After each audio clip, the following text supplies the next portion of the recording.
Last week, what we were looking at was the rhyme and reason as to why the rabbis organized the Amida in the way that they did. Okay, and so what today we're going to just continue in that order, just to review why the rabbis organized the Amida in the way that they did. Okay, so just to review, we had seen that they wanted specifically to make the seventh blessing of the Amida um, having to do with Goel Yisrael, redemption, because even though that's a blessing of personal redemption, but it could also refer to the messianic redemption, and so redemption is supposed to take place during a Shemitah year. Okay, so then we saw, and then why is the eighth blessing Rifa'enu, heal us? Because healing takes place on the eighth day of the baby's life, or he needs healing after his circumcision, which takes place on the eighth day. And then why is the ninth blessing, the Mivarech Hashanim, bless our years, which is a prayer for economic well-being? Okay, so the Gemara, that's what we left off with on Friday. So the Gemara had said that there is a kapitel that we recite very regularly. It's Psalm 29, Mizmor LeDavid, Havu Lashem B'nei Elim, Havu Lashem Kavod Va'oz. We do it every time we on Shabbos when we take back the Sefer Torah, we say it, and we also say it Friday night. Now, what's interesting is that the word Hashem appears 18 times in that kapitel. And the Bavli states explicitly, even though we don't have it in the Yerushalmi, that the 18 times is the number that if you each time the name Hashem is mentioned corresponds to one of the blessings of the Amidah. Meaning the rabbis based 18 blessings on these 18 times that God's name is mentioned in this psalm. And the ninth time that God's name appears in this psalm, it is the verse that says, Kol Hashem Shover Arazim. If someone would do me a favor and just bring me a siddur from the bookshelf, that the voice of God breaks the cedar trees. Now, what this psalm is all about, and the reason why we say it so joyously, is because, thank you very much, Usher, is that it really portrays that the voice of God that emanates throughout the universe, reverberates through the universe, has a transformative effect in a very positive way on everything that's happening in the universe. Now, whether that's referring to right now and we just can't hear it, or whether it's happening to the future, there's a semblance of truth to both of those things. But specifically, Kol Hashem Shover Arazim, that the voice of God breaks the cedars, means that something really powerful is about the voice of God, that it can break down the strongest forces within the world. And here, what it's referring to, and this is the amazing part, is that it breaks the strongest economic forces. Because Arazim are an allusion to the wealthiest of people, meaning that, and the way that the Meforshim explain it, that like the Gemara says, and everyone see where we are. We're on Chaf Hey Amud Beis. Let's see, how far down are we? It's just the fourth line and the third and fourth line of the Gemara. Shehu asid l'shaber kol balei sharim, that eventually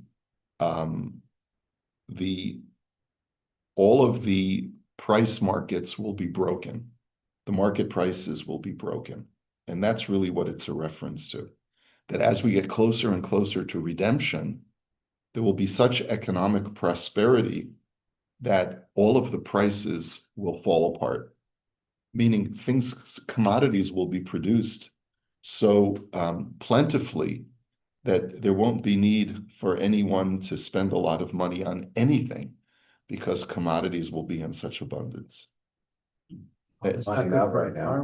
Not happening right now. Okay, so anyone who saw my drasha or heard my drasha a week ago, Shabbos, I spoke exactly about this. Musk was interviewed by The Economist, And his prediction was that within 10 years, there will be such an overabundance of production through AI and robotics that human beings won't need anything anymore, because the economy will be so vibrant that there'll be more products than there'll be a need for products. And as a result, he said, and I'll make another prediction, he said, there won't be any money in 2036. Now, whether he's a little bit ahead of his time, he's a futurist, and maybe he's exaggerating a little bit, but his point was that is exactly what the Gemara is describing over here. Kol Hashem Shover Arazim means that the voice of God, when it's coming, when this messianic future arrives, there'll be such a falling apart of the economic markets, not because of failure, but because of so much plenty, that there won't be any need anymore for spending money on things. And the gatekeepers, the regulatory gatekeepers will be wiped out, right? Yeah, yeah. Sha'arim. Well, sha'arim means the price markets. That's what the shar. The shar literally means a gate, but it means the indices, the indexes. Okay. All right. So that's the bracha of Mivarech Hashanim. God, please bless our years, make them so plentiful. And it's really an allusion also to what's going to happen in the far-flung future. Okay, now Rabbi Levi b'shem Rabbi Acha bar Chanina asks, he asks the question, Maro lismoch mivarech hashanim lemekabetz nidchei amo Yisrael. Why did the rabbis immediately after Barech Aleinu put the bracha of here? Bracha of Tekab b'shofar gadol l'cheirusenu, blow the shofar for our freedom, v'sanes l'kabetz galuyosenu, and lift up a sign to gather all of our exiles. So what do we talk about? We talk about kibbutz galuyos because that comes immediately after you've blessed our years. Al sheim ve'atem harei Yisrael anchem titenu uperichem tisu la'am Yisrael lama ki kerevu lavo. Because as the pasuk in Yecheskel says, that you, mountains of Israel, your branches will give forth their fruit, and everything will be abundant in production for my nation Israel. Why? Because they have come close. Meaning that one of the signs that we know from the book of Yecheskel, that the time for kibbutz galuyos has arrived, is when the trees of Eretz Yisrael produce their fruits in abundance. But one of the things that has been stated since 1948 is that for centuries, literally centuries, the Arabs weren't able to produce anything in Eretz Yisrael other than olives. They were able to produce olives and olive oil in that part of the world, but they couldn't produce anything else. Come along the Jewish agriculturalists, and they figure out how to tap into the productivity of the soil. And now Eretz Yisrael is extremely productive.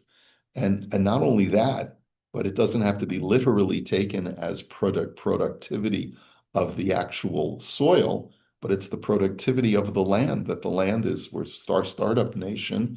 The land is very, very wealthy because Israel is no longer a third world nation. That's why the shekel blasted is so strong that our Canadian dollars are starting to dwindle by comparison. But really, actually, that's the reality is it's more about the tech industry that's really driven that. Yeah, right? But it doesn't. But it's not the land. Well, it's both. It's both. The land has been productive, more productive. The land of Israel has been more productive in the last 75 years than it's ever been, at least in modern history. That's for sure. And then secondly, the point is that once there will be such economic prosperity throughout the world, then it'll be time for the ingathering of the exiles.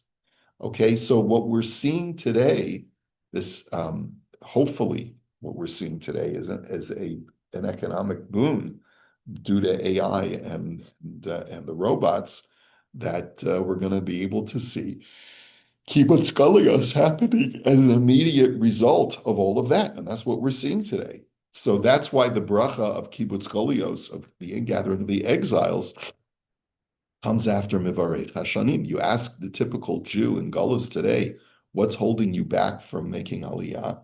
It's, economics is mostly, if we could all afford it to bring ourselves and our families to Eretz Yisrael, today we all would, right? I mean, think about it. What's really holding us back? Okay. Now, Niskapsu Hagaluyos. So once all of the exiles have been gathered in, Vehadin Naasa and Hazedim Nichnaim Vahatzadikim Semechim. So then judgment will be done, which is Hashiva Shoftenu Kivarishona. We will have a restoration to our leaders who will exercise jurisprudence and judge the land accordingly.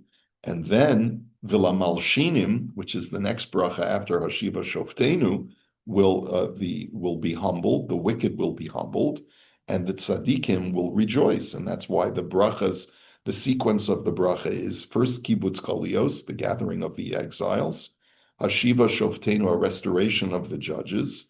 Vila Malshinim is then destroyed. They will judge the wicked and eliminate them. And Alat Tzadikim, and the righteous will rejoice. So that's all that's happening. So now the Brisa is now going to expand a little bit on these latter two blessings. The Tani Allah, Kolel shel minim v'shel rishaim v'machnia zedim, that we include in this bracha of the Lamal Shinim, both the heretics and the wicked, in the blessing of Machnia Zedim.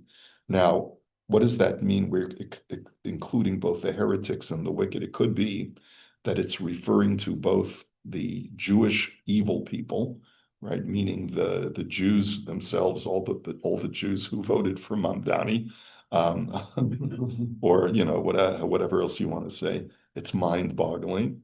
The Shel Rishayim, and then the wicked of the other nations, the Machnia Zedim, in the blessing of God, humble those who are deliberately offensive against you. B'shel Gerim, b'shel Zakenim, b'miftach latzadikim. And we are also blessing both the converts and the elders, the righteous converts and the elders, in this blessing of al hatzadikim ve'al hachasidim. Because notice that we include ve'al gerei hatzedek ve'aleinu, and the righteous converts and us, that may about all of these people who are righteous, may your mercy be aroused, O Lord. Okay, so we see Vishel and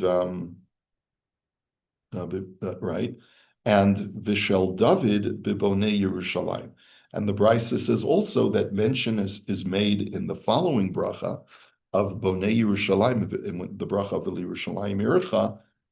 We always make mention of King David, as it says, Achar Yashuvu b'nei Yisrael uvikshu es Hashem Elokeihem ve'es David Malkam. And this is based on the pasuk in Hosea, that after the Jewish people return to Jerusalem, they will seek out the Lord their God and their King David. So we see that the coming of the messianic figure, the Davidic figure, is connected to the construction of Yerushalayim, which is really interesting, because when you think about it, Yerushalayim has to be completely rebuilt before we seek out the Messiah. And look what's going on. Look what's going on in the world today. So the wicked will be humbled, the righteous will rejoice, and included in the righteous are the elders and the converts, and then Jerusalem is being built up. And then once Jerusalem is built up, we will seek out our Messiah, and we will find this Davidic figure. Okay, so exciting things are happening. Exciting things are happening. The whole thing of the king, how do we, about Korbanos, is it going to have a king also? Yeah, the whole idea of a monarchy is so foreign to us. We all believe in democracy.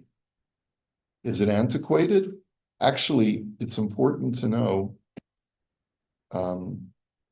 democracy is a pretty inferior form of government. I mean, when you think about it, what is democracy? It allows the people to be able to choose. Aren't we catering to the lowest common denominator? Democracies are great when the nation that has created the democracy has the proper values. But look what democracy is doing in the United States and in Canada today. Democracy is getting us elected officials who are unfortunately idiots and people who are coming to power now. And it's pretty scary. So democracy is only as good as the people. And that's why Plato, when he wrote his Republic, felt that a monarchy was when it's run by what he called the philosopher king, is this most superior form of government. And just look at the Arab world today. Which kingdoms in the Arab world which countries in the Arab world are the most successful? The ones UAE. UAE, The ones that made peace with Israel. but also the ones that have monarchies, right? Because they know that if they were to give a vote, that was the huge mistake. And unfortunately, Natan Sharansky made that mistake as well when he wrote a book on bringing democracy to the Middle East. Democracy does not work in the Middle East, except, one could argue, somewhat dysfunctionally it works in Israel.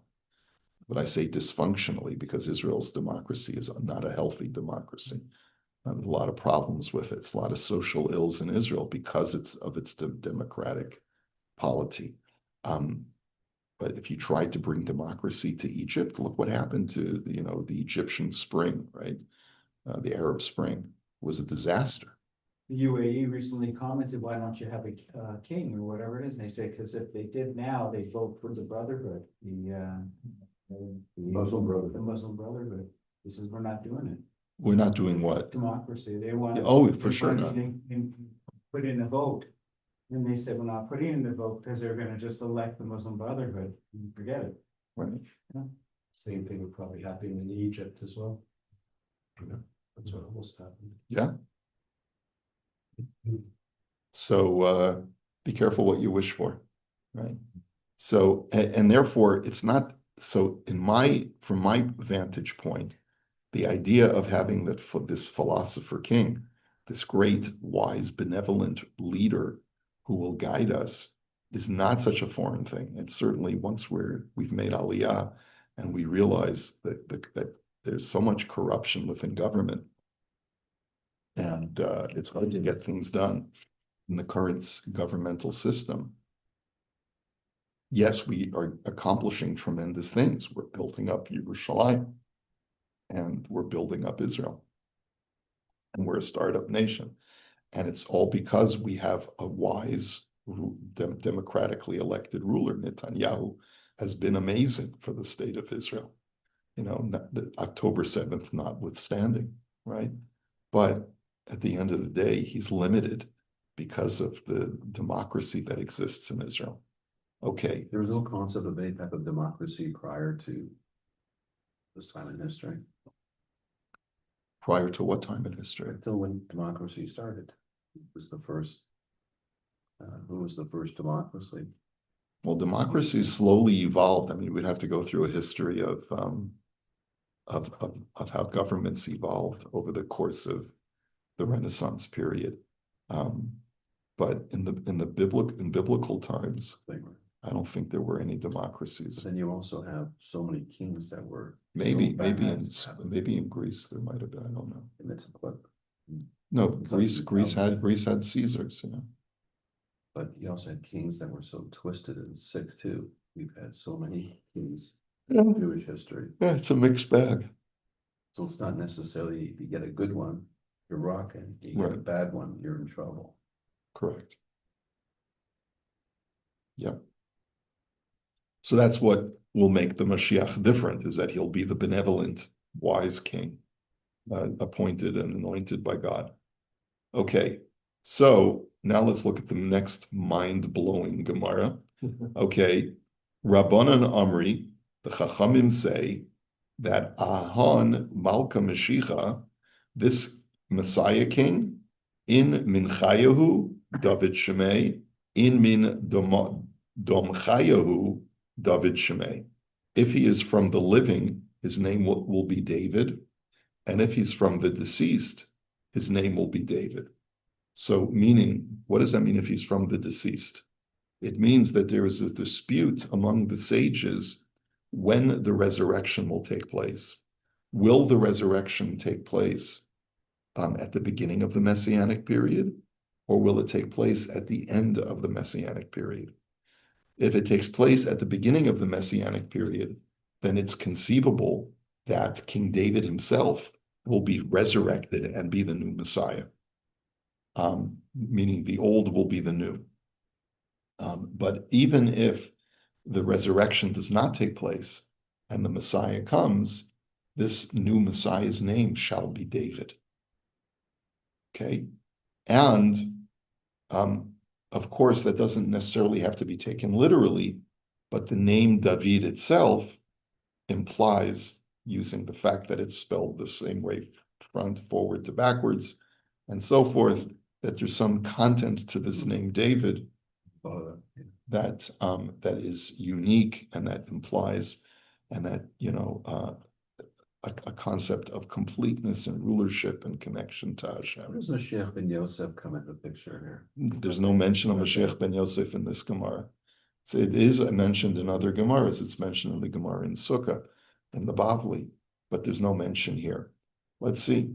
Amar Rebbe Tanchuma, Ana Amoris Taima, Va'osa Chesed L'Mishicho LeDavid.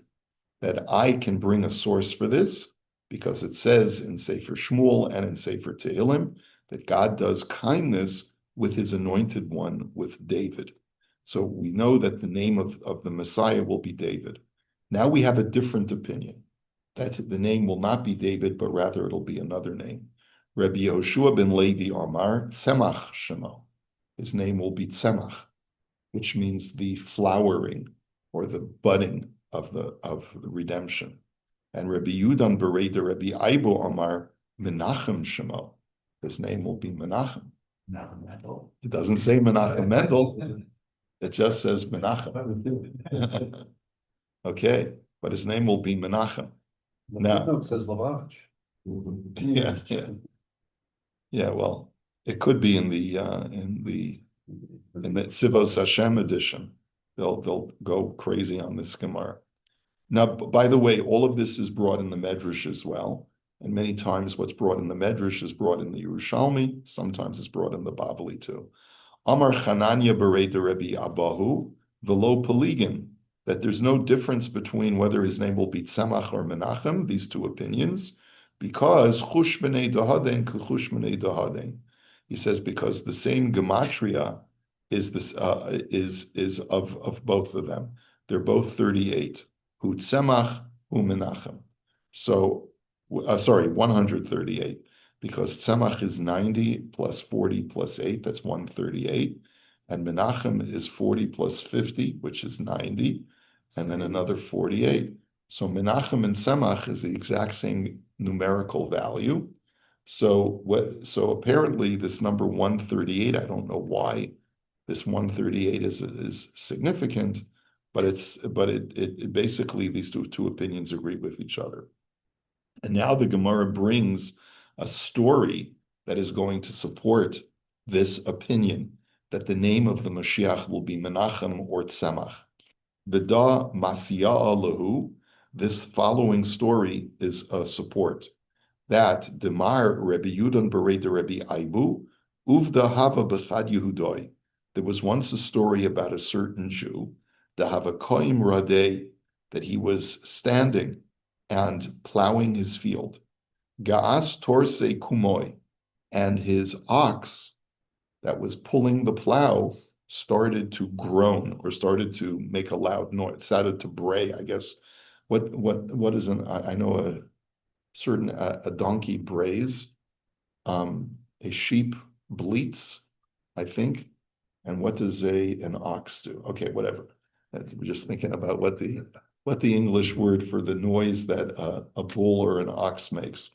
So Avar Chad Arvoi Ushma Kole, a certain Arab came along and was able to discern the voice of the ox and interpret what it was saying. Now, this happens a lot of times in the Gemara, that for some reason Arabs know certain things about nature that Jews are oblivious to. Like we know that King Solomon was able to understand the language of the birds and of other animals, but he wasn't the only one. That there were certain Arabs who were taught this when they were children. They were able to understand the language of the animals. And so Amar Lay, so well, so he says, Dr. Doolittle. yeah, so no wonder they have sheep for girlfriends, okay, but anyway. The ox makes a moo or bellow. A moo or a bellow. Okay. Yeah. So Amar Lei bar Yudoi, Shari Torach ushari kankanach. He said, Jew, it is time to unleash your ox and to let go of the plow. Why? Because the Hacharev Beis Mukdesha, because the temple has just been destroyed. Meaning this story takes place at the time of the Churban, of the destruction of the temple. And basically what I've heard your ox say is that it's been groaning or bleeding in agony because the temple has just been destroyed.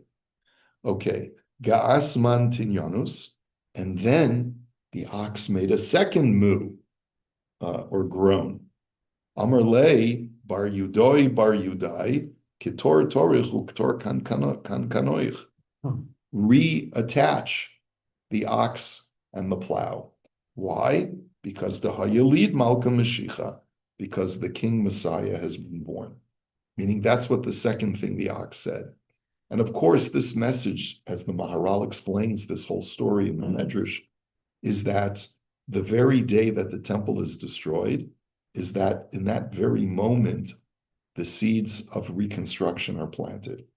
That the Mashiach is born, that's why there's a tradition that the Mashiach is born on Tisha B'Av, because the very day of destruction is the beginning of the rebuilding. Okay. So how does the cow know about that?